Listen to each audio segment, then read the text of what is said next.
Hello student, कैसे हैं सभी। उम्मीद करता हूं सभी ठीक होंगे। एक बार फिर से स्वागत है आप सभी का आपके अपने यूट्यूब चैनल पैशन केमिस्ट्री पर। तो जैसे हम डिस्कस कर रहे थे कोऑर्डिनेशन कंपाउंड, और कोऑर्डिनेशन कंपाउंड में हमने कंप्लीट डिस्कस कर लिया था वीबीटी के आपके 3 पार्ट बने हैं। एक में बेसिक इंट्रोडक्शन था, एक में जर्नल एग्जाम्पल्स थे, और एक वीडियो में आपके क्या थे, एक्सेप्शन जो केस थे हमने वो डिस्कस कर लिए थे। ठीक है। और जैसे मैंने आपको लास्ट वीडियो के एंडिंग में आपको बताया था कि नेक्स्ट टॉपिक जो हमारा होने वाला है वो रहेगा क्रिस्टल फील्ड थ्योरी पर। किस पर होने वाला है? Crystal field theory. आप इसको कह सकते हो CFT। क्या है? क्रिस्टल फील्ड थ्योरी या CFT। इसको समझने के लिए सबसे पहले आपको क्या है, जो आप शेप ऑफ डी ऑर्बिटल है, शेप ऑफ डी ऑर्बिटल है, उनका पता होना चाहिए। आपने 11th क्लास में सीखा होगा कि जो डी ऑर्बिटल हैं उनकी शेप क्या होती है। तो मैं एक बार आपको फिर से बताना चाहूँगा कि डी ऑर्बिटल की शेप कैसी होगी, तो उसके बारे में हम डिस्कस कर लेते हैं। तो चलिए, shape of D orbital, CFT के डिस्कशन से पहले हमें क्या पता होना चाहिए? Shape of D orbital, shape of D orbitals. तो बताइए, शेप ऑफ डी ऑर्बिटल, सबसे पहले डी ऑर्बिटल्स की टाइप्स कौन कौन सी होती हैं? सभी को पता है, DXY, DYZ, DZX, DX square minus Y square और DZ स्क्वायर। ठीक है। तो मैं डायरेक्ट बनाऊंगा क्योंकि आप ये 11th क्लास में सीख चुके होंगे। क्लियर है? तो आपको पता है बेटा कि हमारे ये क्या है, कोऑर्डिनेट होती है। ये एक्स एक्सिस होती है, ये वाई एक्सिस होती है। ठीक है।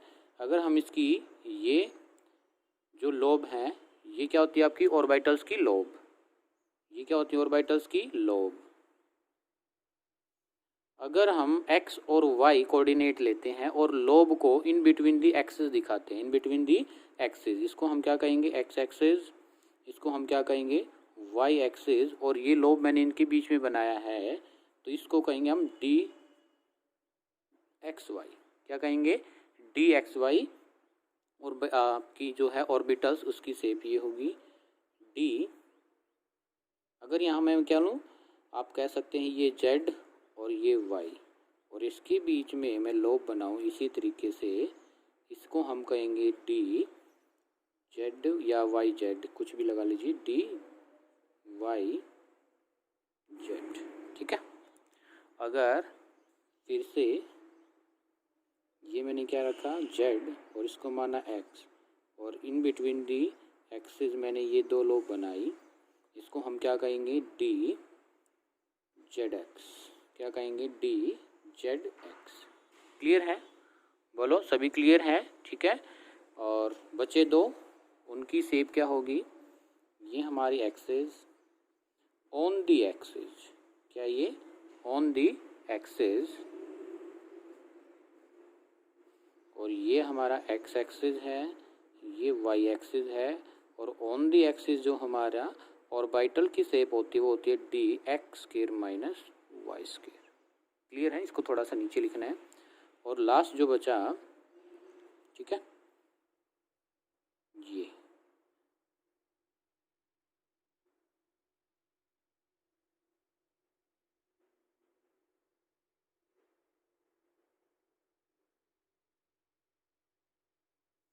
ओके, ये क्या होगा? DZ square. क्या होगा ये? DZ square, Z axis. इसको हम कहेंगे DZ स्क्वायर। और ये किस किस के कॉम्बिनेशन से बनता है? देखो, जैसे ये है, इसी से जिसकी कॉम्बिनेशन से बनता है, वैसे 11th क्लास में मैंने बना रखी है वीडियो शेप ऑफ ऑर्बिटल। ठीक है। उसमें मैंने आपको दिखा रखा है कि DZ स्क्वायर कैसे बनता है। तो जैसे इसमें DX square minus Y square है, इसमें ऐसे ही DZ square minus X square, एक तो ये, और DZ square minus Y square, इन दो ऑर्बिटल के कॉम्बिनेशन से क्या बनता है हमारा? DZ square. इसको डॉफ नॉट बी या बेबी सुपनर ऑर्बिटल्स कहते हैं। क्लियर है? तो ये किसकी बात हुई? हमारी डी ऑर्बिटल्स की जो शेप है वो क्या क्या होती है। ठीक है, उसके बारे में बात कर ली है हमने अब। ठीक है, ये तो आपको आता था। अब हम बात करेंगे किसकी? CFT की। समझना है बिल्कुल, एक एक पॉइंट को। CFT की बात कर लेते हैं। तो CFT जो है बेटा जी, उसमें जो d ऑर्बिटल है, जो d ऑर्बिटल है, सिंपल हम ऐसे लिखेंगे, जो d ऑर्बिटल हैं, क्रिस्टल फील्ड थ्योरी क्या कहती है, सबसे पहले ये बात आपको समझनी है। जो ये d ऑर्बिटल है 5, 1 2 3 4 5, अगर इन सभी की एनर्जी क्या है, सेम, ये क्या है, सेम। स्टेट की बात करेंगे, जो ये d ऑर्बिटल है, 5 d ऑर्बिटल हैं, और ये d ऑर्बिटल जो है बेटा वो कैसे हैं, डिजनरेट। डिजनरेट, डिजनरेट का मीनिंग क्या होता है वैसे, सेम एनर्जी जो रखते हैं, सेम एनर्जी, इसको कहेंगे हम स्टेट 1, स्टेट 1। क्लियर है, इतनी बात क्लियर है। CFT हम अब स्टार्ट करने वाले हैं।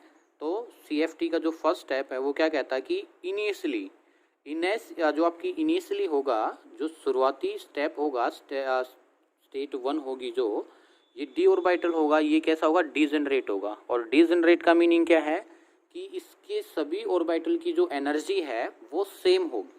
क्या होगी, वो सेम होगी। इतनी बात क्लियर है, ठीक है। ये कब है ये कंडीशन, तब लिगैंड सेंट्रल मेटल एटम की तरफ अप्रोच नहीं करता है। मतलब आप कह सकते हो जब d ऑर्बिटल क्या है, फ्री आयन, यानी कि central metal atom in free state, free state. Clear है, फ्री स्टेट का मतलब क्या है, कोई भी लिगैंड सेंट्रल मेटल एटम की तरफ बॉन्ड नहीं बना रहा है। लेकिन जैसे जैसे ये जो केस है बेटा, मैं बताऊंगा आपको क्या है, ये ऑक्टाहेड्रल का केस है। किसका केस है ये, ऑक्टाहेड्रल, CFT फॉर ऑक्टाहेड्रल लिख रहा हूं मैं, CFT for octahedral complex, octahedral complex, ठीक है, ये लिख लीजिए। तो जैसे ही लिगैंड अप्रोच किया, जैसे ही लिगैंड अप्रोच किया, और अप्रोच कहाँ से करेगा, एक बात याद रखनी बिल्कुल ध्यान से, यही मेन पॉइंट होता है इसका। अगर आपने ये समझ लिया तो समझ लिया आपने CFT समझ लिया। मैं क्या कह रहा हूँ कि लिगैंड L, ये लिगैंड जो है L, ये मेटल की तरफ क्या करेगा, बॉन्ड बनाएगा भाई। ये मेटल की तरफ क्या करेगा, मूव करेगा, एक तरीके से क्या करेगा, ये मेटल की तरफ मूव करेगा। अब बात आएगी कि जो लिगैंड है ये मेटल की तरफ किस पाथ से जाता है, किस पाथ का मतलब क्या है कि ये ऑन दी एक्सिस आता है या इन बिटवीन द एक्सिस आता है। क्लियर है, मैं क्या कह रहा हूँ कि जो लिगैंड है ये सेंट्रल मेटल एटम की तरफ क्या करेगा, मूव करेगा। और ये इसकी तरफ मूव करेगा तो इसके पास जो है दो रास्ते होंगे। एक तो क्या है, इन बिटवीन, यहाँ से आने का रास्ता, और एक एक्सिस जो है आपको ये एक्स एक्सिस, वाई एक्सिस या Z axis, on the axis आने का। इन case of octahedral, in case of a octahedral complex, जो लिगैंड आपका मूव करता है towards the central metal atom. देखो जितनी भी थ्योरी मैं आपको एक्सप्लेन कर रहा हूँ ना, ये सभी एक्सप्लेनेशन है CFT की। ये आप अपने वर्ड में एक्सप्लेन कर सकते हो, आपने सिर्फ समझना है। इतनी थ्योरी हमारे लिए लिखना पॉसिबल नहीं होगा, लेकिन समझना जरूर है। और आप इसको अच्छे से समझ लोगे तो लिख भी सकते हैं, ठीक है। तो इन केस ऑफ ऑक्टाहेड्रल कॉम्प्लेक्स, जो लिगैंड मूव करता है ना, ये जो लिगैंड है ये मूव करता है, ये बात आपको याद होनी चाहिए कि जो लिगैंड मूव करता है ना बेटा, ये क्या करता है, on the axis, on the axis move करता है। कैसे मूव करेगा ये, ऑन दी एक्सिस, ठीक है। तो जैसे ही लिगैंड ने क्या है, जैसे ही लिगैंड ने सेंट्रल मेटल एटम की तरफ चलना स्टार्ट किया तो इनकी एनर्जी पहले इंक्रीज होगी। इनकी एनर्जी क्या होगी, इंक्रीज होगी, और ये एनर्जी यहाँ तक चली जाएगी। क्लियर है, इसको हम कहेंगे स्टेट 2। इसको हम क्या कहेंगे, स्टेट 2। फिर से सुन लीजिए, पहले जो d ऑर्बिटल है वो डिजनरेट स्टेट में, मतलब सेम एनर्जी है। और ये सेम एनर्जी किस कंडीशन में है बेटा जी, ये सेम एनर्जी तब है तब लिगैंड सेंट्रल मेटल एटम की तरफ मूव नहीं करता है। मतलब there is no interaction between central metal atom and ligand, तो यहाँ पर आप लिख भी सकते हैं क्या, लिगैंड्स अप्रोच, लिगेंड जैसे जैसे अप्रोच करेगा, लिगेंड अप्रोच, जैसे जैसे लिगेंड अप्रोच करेगा टुवर्ड्स सेंट्रल मेटल एटम, तो एनर्जी क्या हो जाएगी, हाई हो जाएगी। एनर्जी क्या हो जाएगी, हाई हो जाएगी, और एनर्जी यहाँ पर पहुँच जाएगी। फिर एक बात देखिए, ऊपर पहले तो क्या था, देखो ये सेंट्रल मेटल एटम है बेटा, Mn पॉजिटिव चार्ज, ये सेंट्रल मेटल एटम है, ध्यान से समझना है ये। तो ये सेंट्रल मेटल एटम और ये लिगेंड है, इनके बीच में कोई इंट्रैक्शन नहीं था। इसके पास ये लोन पेयर है लिगेंड के पास, और इसमें बहुत ज़्यादा डिस्टेंस था, मतलब देयर इज़ नो इंट्रैक्शन। उस केस में एनर्जी हमारी ये थी, उस केस में हमारी एनर्जी ये थी। क्लियर है। लेकिन जैसे ही लिगेंड ने स्टार्ट किया किसकी तरफ, मेटल की तरफ चलना स्टार्ट किया, एज्यूम कीजिए लिगेंड जो आपका यहाँ चलकर आ गया है, लिगेंड आपका यहाँ चलकर आ गया है। अब ये क्या है, डिस्टेंस कम हो गई, ये जो डिस्टेंस है d, और ये यहाँ से जो डिस्टेंस थी d, इसको आप कह सकते हो d2, इसको क्या कह सकते हो d1। तो d1 डिस्टेंस वो ज़्यादा है, और ज़्यादा होने की वजह से सेंट्रल मेटल एटम और लिगेंड में कोई इंट्रैक्शन नहीं है, इस वजह से जो एनर्जी है वो लोअर है। लेकिन जैसे ही लिगेंड मूव किया तो इसके बीच में, मेटल के बीच में और लिगेंड के बीच में कुछ ना कुछ इंट्रैक्शन होगा, बिकॉज डिस्टेंस डिक्रीजेज। अगर ये डिस्टेंस डिक्रीज होगी, और हाँ ये बात मत भूलना कि इन केस ऑफ ऑक्टाहेड्रल कॉम्प्लेक्सेस, तब आपका कोऑर्डिनेशन नंबर 6 होगा, तो वो क्या होगा, किसका केस होगा, ऑक्टाहेड्रल कॉम्प्लेक्स का होगा। तो इन केस ऑफ ऑक्टाहेड्रल कॉम्प्लेक्सेस जो लिगेंड है वो ऑन दी एक्सिस आएगा। क्या आएगा, लिगेंड जो है ऑन दी एक्सिस आएगा। यहाँ तक हमने क्लियर कर लिया कि ये लिगेंड और मेटल के बीच में क्या है, जैसे ही इंट्रैक्शन होगा तो एनर्जी हाई हो जाएगी। क्या हो जाएगी, एनर्जी हाई। अब इससे इसके बाद जो ये डी ऑर्बिटल है ना बेटा, ये क्या हो जाता है, स्प्लिट हो जाता है। क्या हो जाता है, ये स्प्लिट हो जाता है, और स्प्लिट होकर के जो एनर्जी है, ये स्प्लिट होकर के क्या है, तीन, आप कह सकते हो 2 भाग में या 2 पार्ट में डिवाइड हो जाएगा। एक में 3 ऑर्बिटल होंगे और एक में 2 ऑर्बिटल होंगे। ये क्यों होगा, अब ये बात आएगी आपको समझनी बहुत ज़रूरी है। वो कैसे है, देखिए मैं फिर से बता रहा हूँ, पहले कोई इंट्रैक्शन नहीं था, तो जो आपका लिगेंड नहीं मूव कर रहा था किसकी तरफ है, सेंट्रल मेटल एटम की तरफ, तो क्या था, कोई इंट्रैक्शन नहीं था, और कोई इंट्रैक्शन नहीं था तो ये डिजनरेट था। अब भी जैसे जैसे मूव किया लिगेंड मेटल की तरफ, कुछ ना कुछ इंट्रैक्शन होगा, तो सभी लिगेंड की एनर्जी इंक्रीज हो, सॉरी सभी ऑर्बिटल की एनर्जी क्या होगी, इंक्रीज होगी। सभी ऑर्बिटल की एनर्जी क्या होगी, इंक्रीज। लेकिन जैसे ही ये मेटल लिगेंड अपने लोन पेयर इलेक्ट्रॉन्स को डोनेट कर देगा, जो ये मैं डार्क कर रहा हूँ, ये है आपका थर्ड केस, थर्ड स्टेट। जैसे ही लिगेंड ने अपने लोन पेयर इलेक्ट्रॉन डोनेट किए किसको, मेटल को, तो ये कब है, ये स्टेट 3 वाला केस कब है, तब लिगेंड ने अपने इलेक्ट्रॉन डोनेट कर दी किसको, मेटल को। तो जो डी ऑर्बिटल की एनर्जी थी या डीजनरेट ऑर्बिटल थे ना, ये क्या हो जाएगा, ये डीजनरेसी डिस्ट्रॉय हो जाएगी, खत्म हो जाएगी, और एक की एनर्जी कम हो जाएगी और दूसरे की एनर्जी ज़्यादा हो जाएगी। ऐसा क्यों हुआ, अब बात ये आएगी। क्लियर है। फिर से हम चलते हैं कहाँ, ऑर्बिटल की शेप पर। तो इन case of octahedral complexes ligand कहाँ से आएंगे, ऑन दी एक्सिस। कहाँ से आएंगे, ऑन दी एक्सिस। मतलब जो आपका D X square minus Y square और डी जेड स्केयर है, D X square minus Y square और जो आपके पास डी जेड स्केयर है, ये ध्यान से समझना। मैं यहाँ पर एक डायग्राम और बनाऊंगा नीचे। क्या कह रहा हूँ बेटा जी मैं, जो आपके पास ये ऑन दी एक्सिस वाले ऑर्बिटल है, कौन कौन से थे, D X square minus Y square और डी जेड स्केयर।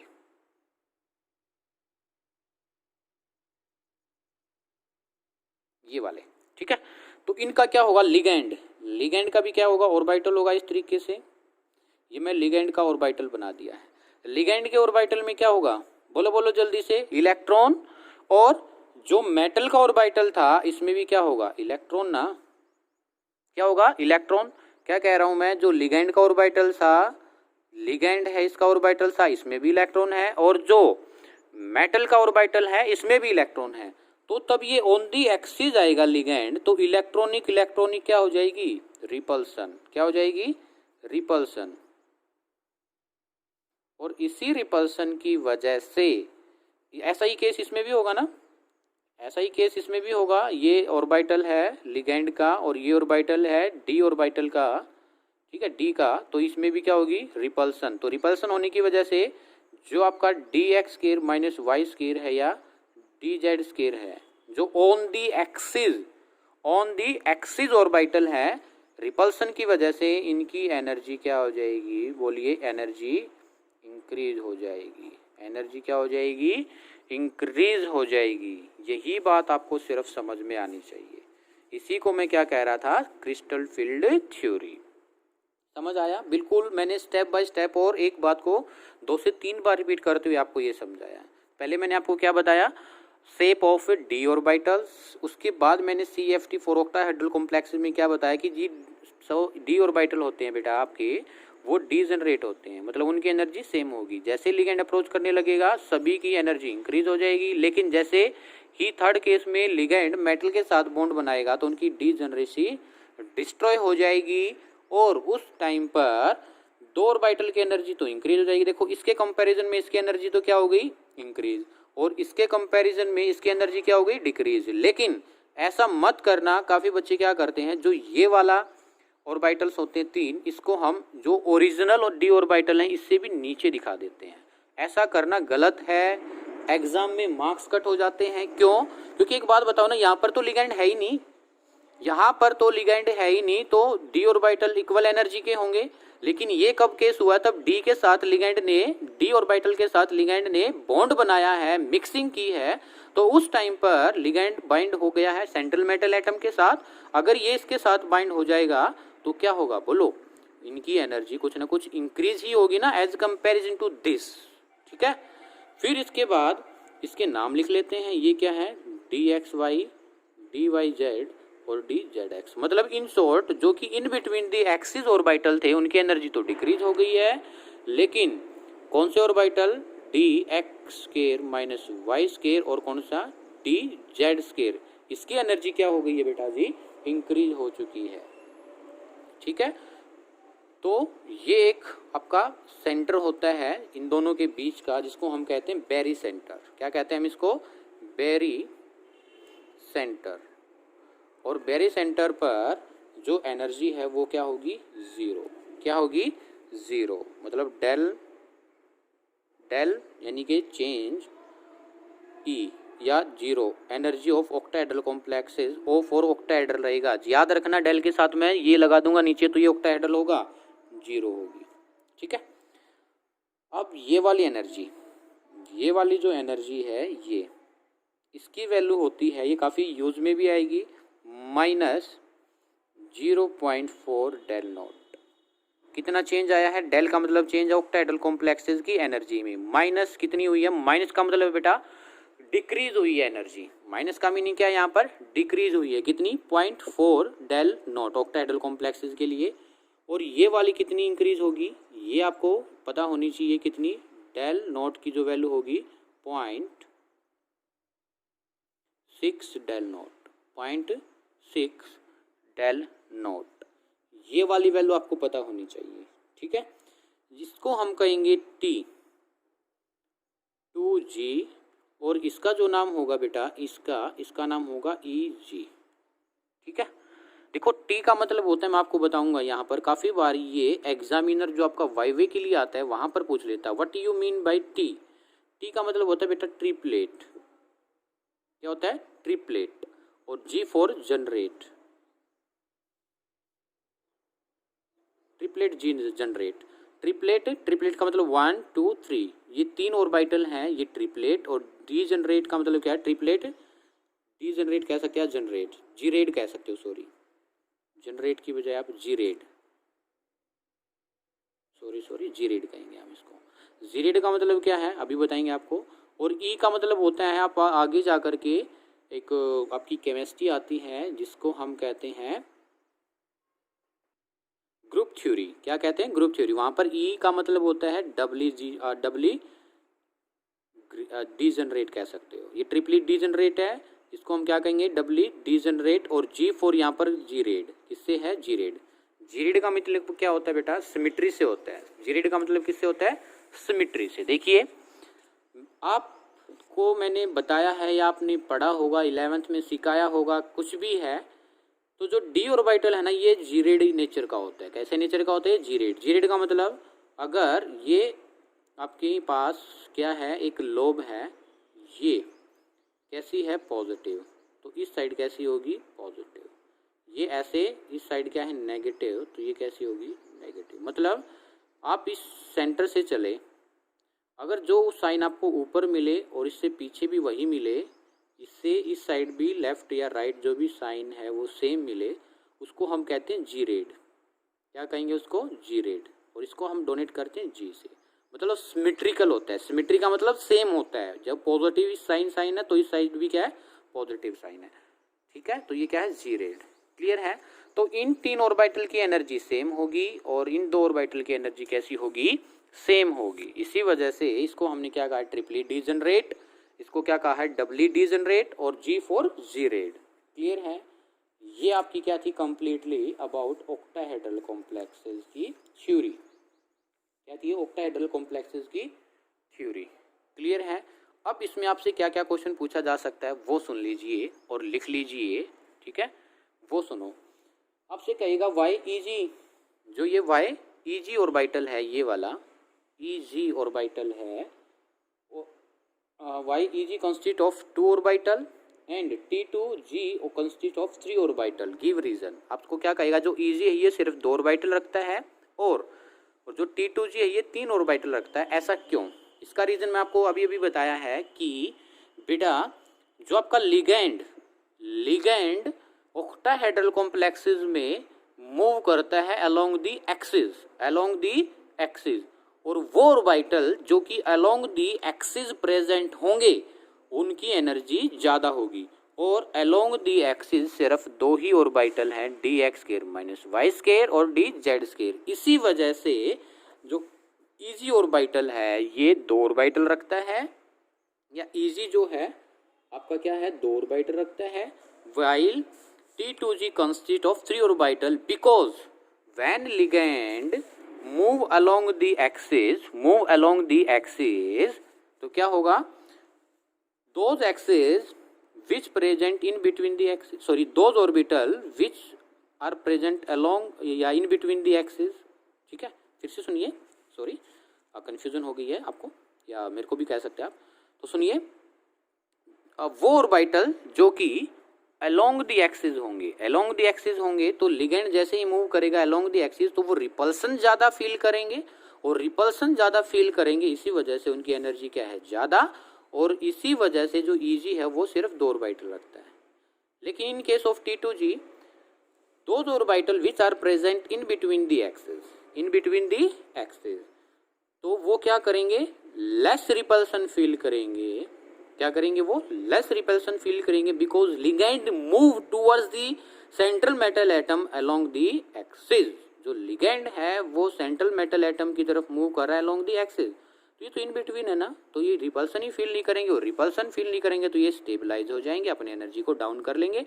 और कितना डाउन करेंगे? 0.4 डेल नॉट। ठीक है, ये आपका क्या था? Completely crystal field theory in case of a octahedral complex. Clear है? जल्दी से लिख लीजिए एक बार ये बातें जो भी मैंने आपको बताई हैं अभी, और ये थ्योरी आपको समझाई है। जल्दी से CFT फॉर ऑक्टाहेड्रल कॉम्प्लेक्स जितनी भी इंपॉर्टेंट बात है लिखो। लिख लिया? चलिए, इसके जो बाद बेटा आपके इसी में 2 टर्म और भी यूज होंगी, उनका भी आपको पता होना चाहिए। एक को तो कहेंगे हम हाई स्पिन और एक को कहेंगे लो स्पिन। क्या कहेंगे? ये क्या कॉम्प्लेक्स होते हैं? हाई स्पिन और एक को हम कहेंगे लो स्पिन। क्या कहेंगे? लो स्पिन। इनका क्या मीनिंग होता है? लो स्पिन। ठीक है, इनको समझने के लिए हाई स्पिन है या लो स्पिन है आपको पता होना चाहिए। क्या आपको पता होना चाहिए? स्पेक्ट्रोकेमिकल सीरीज याद है सभी को? उम्मीद करता हूँ याद होगी। वो मैंने काफ़ी पहले कराया था, VBT को स्टार्ट करने से पहले ही कराया था स्पेक्ट्रोकेमिकल सीरीज। और उस सीरीज में मैंने आपको बताया था क्या?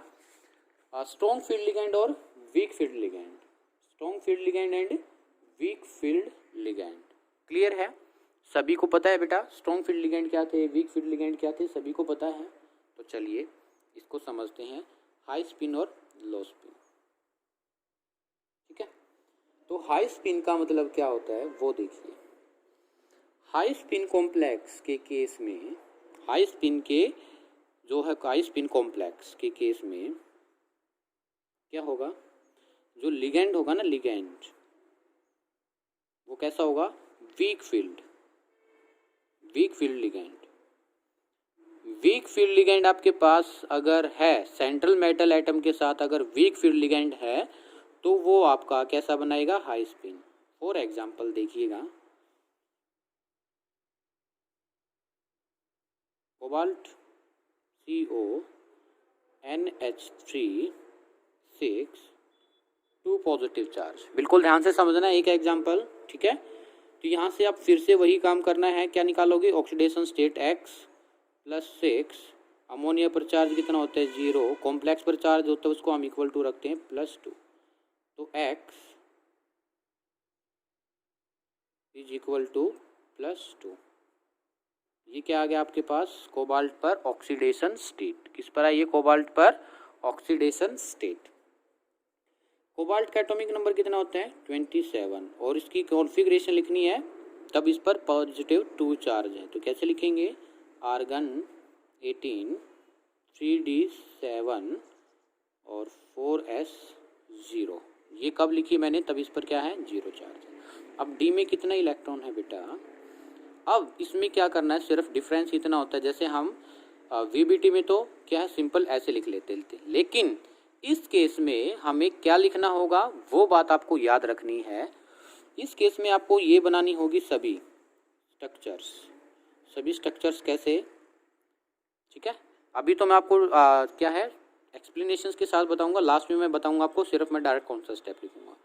मतलब आपको ये बताना कि भाई हमारे पास है ना ये डी ऑर्बिटल है,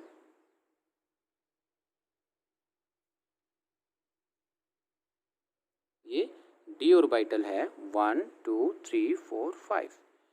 डी ऑर्बिटल में कितने इलेक्ट्रॉन है 7, 1 2 3 4 5 6 7। क्लियर है इतना। जैसे ही लिगैंड ने अप्रोच किया तो इनकी एनर्जी क्या हो गई थी, बोलिए हाई, इनकी एनर्जी क्या हो गई थी हाई, ठीक है। लिगैंड ने जैसे ही अप्रोच किया, लिगैंड अप्रोच, इनकी एनर्जी क्या होगी हाई, 1 2 3 4 5, ठीक है, 1 2 3 4 5 6 7। ओके, फिर इसके बाद ये आपने सीखा था अभी लिगैंड जैसे ही अप्रोच किया था इनकी एनर्जी हाई हो गई थी, फिर इसने क्या किया था स्प्लिटिंग। स्प्लिटिंग का मीनिंग क्या था, एक की एनर्जी हाई हो गई थी, सेकंड वाले की एनर्जी लो हो गई थी, ये हाई एनर्जी वाला है और ये लो एनर्जी वाले हैं, 3 ऑर्बिटल 1। इसको आपने क्या कहा था, एक को तो ये बैरी सेंटर था, ऊपर वाले की एनर्जी कितनी थी, यहाँ से कितनी थी, जो इसकी वैल्यू है -0.6 डेल नॉट, और इस वाले की वैल्यू क्या थी, सॉरी इसकी प्लस थी और इसकी -0.4 डेल नॉट, ठीक है, ये वाली वैल्यू थी। फिर इसको आपने क्या बोला था, ये जो एनर्जी गैप होता है इसको बोलते हैं बेटा CFSE। इसका नाम क्या है, क्रिस्टल फील्ड स्टेबलाइजेशन एनर्जी। क्या नाम इसका, crystal field stabilization energy. Clear है, क्रिस्टल फील्ड स्टेबलाइजेशन एनर्जी। और इसके बारे में अभी एक नोट लिखवा करके पॉइंट बनवाऊंगा मैं, तब आपको पता चलेगा इसका इंपॉर्टेंस क्या है। क्लियर है। इसमें कितने इलेक्ट्रॉन है बेटा 7, तो 1 2 3। अब यही बात आपको समझाना है, अगर लिगैंड वीक फील्ड है, अगर आपके पास लिगैंड कैसा है वीक फील्ड है, तो हम जो इलेक्ट्रॉन की फिलअप करेंगे, ये बात समझ लेना, अगर आपके पास लिगैंड वीक फील्ड है तो जो इलेक्ट्रॉन्स फिल करेंगे इन डी ऑर्बिटल वो कैसे करेंगे, पहले तो हम सभी में सिंगल सिंगल करेंगे, 1 2 3, इतने 3 ही आ सकते हैं सिंगल सिंगल। इसके बाद जो बचता है उसको हम क्या करेंगे ऊपर लिखेंगे, 4 5। ठीक है, अगर आपके पास लिगैंड वीक फील्ड है तो हम इलेक्ट्रॉन्स को पहले सिंगली सभी ऑर्बिटल में फिल करेंगे, जो बच जाता है उसके बाद ही हम क्या करेंगे, पेयरिंग स्टार्ट। क्या करेंगे, पेयरिंग स्टार्ट। तो इस टाइप से जो कॉम्प्लेक्स बनेंगे आपके, मतलब पहले ही पेयरिंग ना करके सभी को इक्वली हम पेयर करें, उसको बोलते हैं हम क्या, हाई स्पिन कॉम्प्लेक्स। कैसे बनाएंगे उनको, हाई स्पिन कॉम्प्लेक्स। तो जो CONH3 6 2 पॉजिटिव है, ये किस टाइप का एग्जाम्पल है, हाई स्पिन कॉम्प्लेक्स। इसको हम कैसे लिखेंगे, अब इसकी इलेक्ट्रॉनिक कॉन्फ़िगरेशन कैसे लिखेंगे, हाई स्पिन की, T2G है ये, T2G, और इसको हमने क्या कहा था, EG। तो EG और T2G में कितने इलेक्ट्रॉन है बेटा, बोलिए, T2G में 1 2 3 4 5 5, और EG में कितने इलेक्ट्रॉन है, EG 1 2। तो ये इसकी क्या होगी, इलेक्ट्रॉनिक कॉन्फ़िगरेशन। क्या हुई ये इसकी इलेक्ट्रॉनिक कॉन्फ़िगरेशन। क्लियर है, ठीक है। लो स्पिन कॉम्प्लेक्स, देखो अब क्या होगा, इसमें क्या पूछा जाता है आपसे कि कब लो स्पिन बनता है और कब हाई स्पिन बनता है। अगर आपके पास पेयरिंग एनर्जी ज़्यादा है, ध्यान से सुनना मेरी बात को, नोट करके मैं क्या कह रहा हूँ। Case one, if pairing energy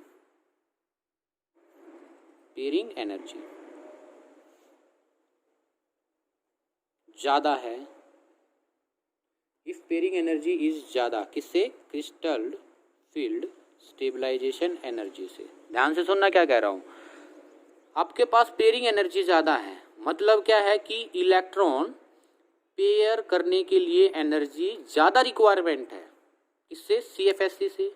तो पेयरिंग एनर्जी अगर ज़्यादा रिक्वायरमेंट होगी और जो कॉम्प्लेक्स है उसके पास इतनी अवेलेबल क्रिस्टल फील्ड थ्योरी नहीं है पेयरिंग कराने के लिए, तो जो आपका कॉम्प्लेक्स जो बनेगा आपका, वो बनेगा हाई स्पिन। कैसा बनेगा, हाई स्पिन। ठीक है, एक तो ये बात आपको याद रखनी है। केस टू,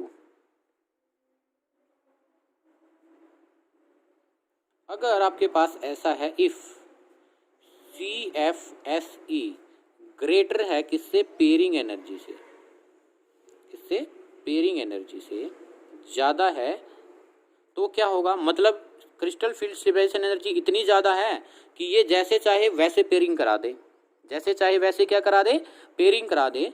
तो जो कॉम्प्लेक्स बनेगा आपका, जो कॉम्प्लेक्स बनेगा किस टाइप का बनेगा, वो कंपाउंड जो बनेगा, लो स्पिन। कैसा बनेगा, लो स्पिन। ये तो बातें थी किसके बारे में, हाई स्पिन कब बनेगा, लो स्पिन कब बनेगा। ठीक है, लो स्पिन की बात भी अभी करेंगे, डोंट वरी, पहले ये बात याद रख लीजिए। और एक नोट लिखवा रहे हैं आपके लिए, क्या, CFSC के रिगार्डिंग, वो क्या है देखिए, if crystal field stabilization energy is more negative, मतलब जितनी ज़्यादा नेगेटिव होगी उतना ही ज़्यादा क्या होगा, मोर नेगेटिव होगी, तो stabilization of the complex is more, यानी कि more the stability of the complex, more the stability of the complex. जितनी ज़्यादा नेगेटिव होगी उतनी ही ज़्यादा कॉम्प्लेक्स अपनी एनर्जी को डाउन करेगा, और जितनी ज़्यादा कॉम्प्लेक्स अपनी एनर्जी को डाउन करेगा उतनी ही उसकी स्टेबिलिटी क्या होगी, ज़्यादा होगी। ये 3 पॉइंट की रिगार्डिंग मैं आपको कह रहा हूँ। कंपटीशन में, नीट में, JEE में, या कोई भी और कॉम्पिटिटिव एग्ज़ाम है, आपके बोर्ड एग्ज़ाम में बहुत ही ज़्यादा क्वेश्चन पूछे जाते हैं ये 3 पॉइंट के रिगार्डिंग। कैसे पूछे जाएंगे वो जस्ट अब अभी बताने वाले हैं आपको। ठीक है, लिख लीजिए एक बार ये बातें। इसके बाद आपको पेयरिंग एनर्जी, वैसे तो मैंने बता दिया लेकिन फिर भी मैं लिखवा देता हूँ कि ये पेयरिंग एनर्जी होती क्या है। पेयरिंग एनर्जी, इसको हम करेंगे रिप्रेजेंट P से। किससे करेंगे, ये आप लिख दे तो पूरा, पेयरिंग एनर्जी, PE। ठीक है, PE से रिप्रेजेंट करेंगे। तो पेयरिंग एनर्जी क्या होती है, energy required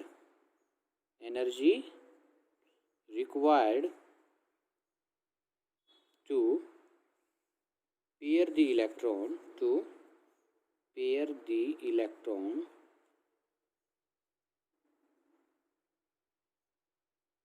pair the electron within the same sub shell, within the same sub cell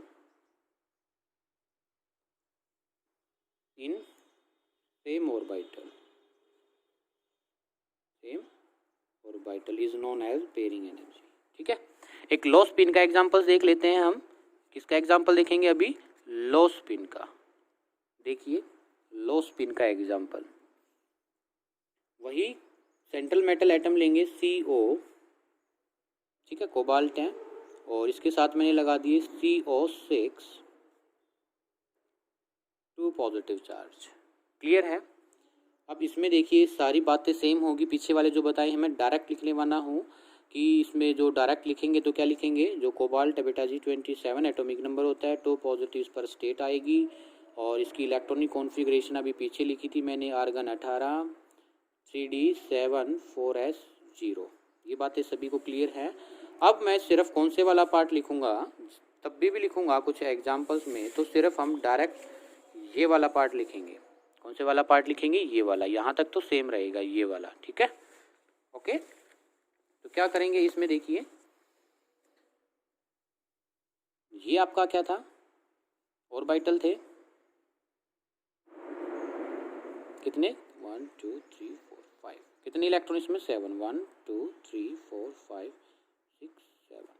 okay, अब इसकी क्या होगी, स्प्लिटिंग। क्या होगी? स्प्लिटिंग। तो स्प्लिटिंग में के बाद ये 3 में डिवाइड हो जाएगा और ये 2 में डिवाइड हो जाएगा। ठीक है, इसको हमने क्या कहा था, T2G, T2G, और इसको क्या कहा था, EG। क्लियर है इतनी बात? अब अगर आपके पास लिगेंड स्ट्रॉन्ग फील्ड है लाइक COCN, तो ये कैसे हैं, स्ट्रॉन्ग फील्ड। तो जो इलेक्ट्रॉनिक फीलिंग करना है आपको, इलेक्ट्रॉन फिल करने हैं, वो कैसे करने हैं, वो हम इस तरीके से करेंगे कि सबसे पहले हम नीचे वाले को फुल फिल करें, ना कि हाफ फिल्ड क्या करें, फुल फिल करें। मतलब अगर आपके पास 7 इलेक्ट्रॉन थे, 1 2 3 4 5 6, मतलब इसमें जितने मैक्सिमम नंबर ऑफ इलेक्ट्रॉन आ सकते हैं और आपके पास वो अवेलेबल हैं, तो सबसे पहले इसको फुल फिल करो। जो बचेगा फिर कोई रास्ता नहीं है, उसको ऊपर लिख दो। क्लियर हुई बात? तो इस टाइम पर जो इसकी कॉन्फ़िगरेशन लिखेंगे वो कैसे लिखेंगे, T2G, कितने इलेक्ट्रॉन है, 6, और EG, इसको थोड़ा सा नीचे लिखा करो, EG1। देखो डिफरेंस क्या आ गया, पीछे मैंने क्या लिखा था, T2G5 EG2 ऐसे लिखा था, लेकिन अब क्या आ गया, T2G6 EG1। मतलब पहले ही क्या करा दी, पेयरिंग। अगर पेयरिंग हो जाएगी तो उस टाइम पर जो आपका कॉम्प्लेक्स बनेगा वो कैसा बनेगा, लो स्पिन कॉम्प्लेक्स। कैसा बनेगा, लो स्पिन कॉम्प्लेक्स। और सारी बातें ठीक है बेटा, इसमें इलेक्ट्रॉनिक कॉन्फ़िगरेशन आपसे पूछी जाती है, मैग्नेटिक प्रॉपर्टी पूछी जाएगी, अनपेयर्ड है, पेयर्ड है, ठीक है, ये पूछी जाएगी। कलर पूछा जाएगा, कलर कैसा होगा, ठीक है, या कलरलेस होगा, ठीक है, तो ये आपसे पूछा जाएगा क्या, कलर के बारे में। क्लियर है? तो इसके क्वेश्चन तब हम करेंगे, तब आपको एक एक बात को डिस्कस कराएंगे। ठीक, अभी सिर्फ मैंने बेसिक इंट्रोडक्शन दिया है। और इसमें एक आपसे पूछता है क्या, CFSC value, crystal field stabilization energy, इसकी वैल्यू ये कैसे निकालते हैं, वो निकालेंगे हम। जो ये क्या था, इसकी वैल्यू, ये बेरी सेंटर था, नीचे की जो एनर्जी थी वो कितनी थी, -0.4 डेल नॉट, और ऊपर वाली वैल्यू क्या थी आपके पास, +0.6 डेल नॉट, ये वाली वैल्यू थी। तो हम कैसे निकालेंगे, -0.4, ठीक है, number of electron in T2G plus 0.6 number of electron in EG orbital, ये आपके पास फॉर्मूला बन जाएगा। क्लियर है?